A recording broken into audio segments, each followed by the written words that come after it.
Good morning, Chickadoes and Chickadees. Today is Monday, November 9th, and this is your lesson video. So we're starting Unit 3 today, and with the next 3 weeks, we're looking at the idea of argumentation.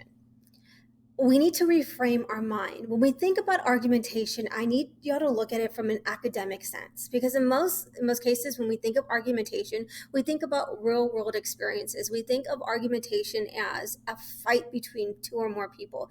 That when we think about argumentation, that it is hasty responses and a lot of emotions, that yelling, that bad behavior. I mean, it's just very negative associations when it comes to our real world experiences. And that's not what argumentation is. If you've been raised like me, that's what I've been exposed to, is that when someone gets into an argument, they're yelling at each other.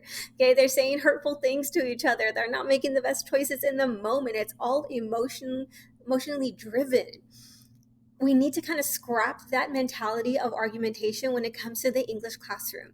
When we talk about argumentation in our classroom, when we're dealing with it in English, we need to see argumentation as a scholarly, academic exchange of ideas between one or two or more individuals, and there's purpose behind it. It is driven by research, by facts, by proof, by information, that there's a sense of logical reasoning, a line of reasoning where they're explaining why they're taking on this position and what made them believe that way. And when they provide evidence, this is the justification behind it. So when we look at argumentation, we're looking at how someone is engaging in a conversation with more people, and more importantly, looking at the opposition, acknowledging what the opposition has to say, because we are mature, we are scholarly, we are intellectual, sharing ideas, and just being very open-minded about the possibility that someone else may be right, and being able to listen to those ideas, but then also back up our stance as well. So there's just a couple of words that I want you to be familiar with as we go into argumentation. So you'll click on the Tolman model. And Tolman is a style of writing. Tolman is a style of writing. When it comes to argumentation, it's just kind of how we organize our thoughts. It's just one of many, but I really like the way Tolman focuses on the idea of how you present your ideas and then recognizing the other side. But before we go there, the basics is we need to know who's speaker, audience, and purpose. The speaker is the person who is doing the speaking, whether it's a TED Talk, whether it's an editorial, or it is a magazine ad, or a TV ad that you see on your YouTube channel, that before going from one video to the next, it's whoever is doing the speaking, whoever's trying to do the convincing. And when we look at advertisements, it's usually the company trying to speak to us, or their spokesperson, whoever it is.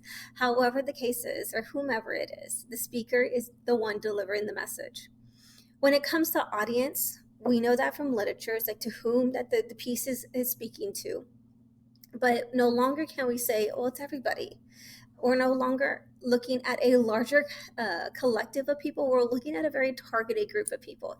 Is it, in a sense, men, women, older, younger, educated, uneducated? Are we looking at third graders? Are we looking at teenagers about to go into the military? Are we looking at people with certain political or religious affiliations?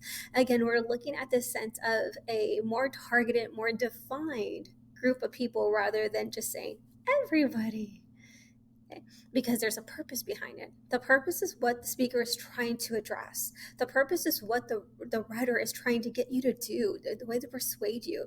Think of it in a sense, it's the thesis. It is that we should do this, should not do this. This is beneficial for our society. This is harmful towards our society.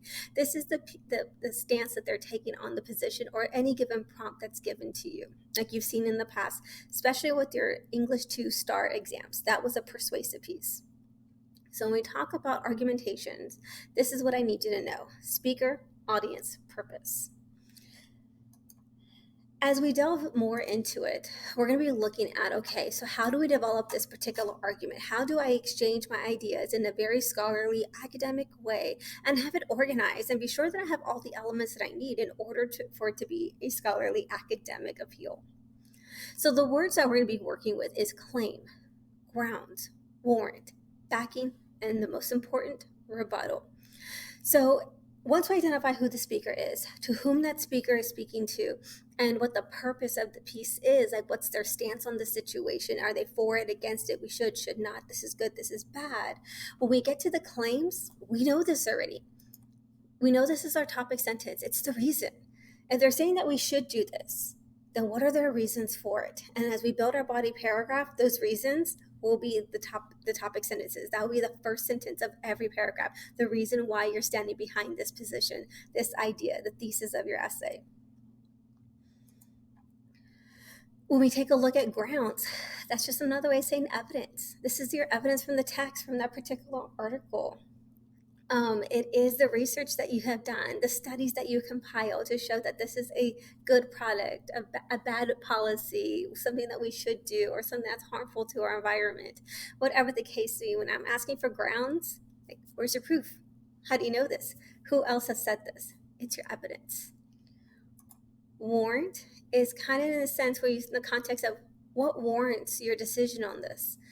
Why do you believe this? If this is your reason, if this is your proof, then explain to me why you're right. We know this as evidence. So we know this as analysis when we do our T paragraphs, topics and its evidence analysis. So the first three items here is your analysis, is your T paragraph, your reason, your evidence, and your explanation. What makes it a little bit different is the idea of backing and rebuttal. All it's asking for is just, okay, you have provided one evidence, but give me a second instance. Give me some more evidence. Give me some more proof. And then the rebuttal is focusing on the other side. It's like, I see where you're going with this. I understand why you're hesitant towards this, but let me explain to you why your thinking is wrong or why I'm more so right. So when we take a look at other people's arguments, this is what I want you to be able to see. What's their position? To whom are they speaking to? What are their reasons why they're taking on this position?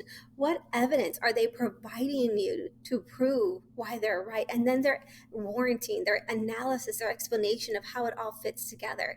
And then just for, more for the money, what else do they have to give? What other evidence do they provide? And then again, explain why they're right. And then more importantly, how are they acknowledging the other side? How are they just showing us that they're opinionated, but yet also open-minded, that they are determined and devoted to their cause, but then they're mature enough to acknowledge that there are other possibilities out there, and how they deal with that opposition through their rebuttal. How do they tell someone in a nice way that they're wrong, or tell someone, you're wrong, but this is why I'm more so right. This is why you should jump on my train. This is why you should come with me and be on my side, on this side of the line. So as we take a look at arguments, and especially like today's commercial, I want you to just kind of be able to see, this is who's speaking. This is the audience, the targeted, the collective piece of people that they're trying to speak to. This is what they're trying to get across, and this is what they're doing to do that. Because as we build our Unit 3 argumentation unit, we're looking at how a person, a speaker, addresses their audience, what the purpose they're trying to achieve, and then what do they do to get that done? All right, so these are just a couple of the words that I want you to be familiar with: claim, grounds, warrant, backing, rebuttal. Know that we already know this when we're working with our T structure. It's just kind of adding just a little bit more spice to it. And then, of course, being able to identify who the speaker is, who the audience is, and then what their purpose is, what's their thesis, what's their position on this particular topic. What I want you to be able to see is that everything works in tandem. Everything works together. Think of it as a watch.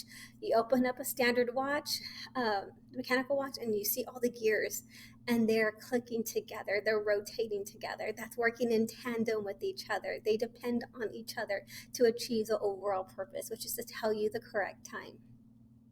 That's how it is in argumentation. We see how every item is built upon each other, and they work in tandem with each other so that the speaker can address their audience, so that they can deliver their purpose, deliver the message of their piece. So I want you to take a look at the Coca-Cola commercial today and answer a few questions for me. All right? I love y'all. Have a good day and make good choices. I'll be on the Zoom call if you have any questions. Bye.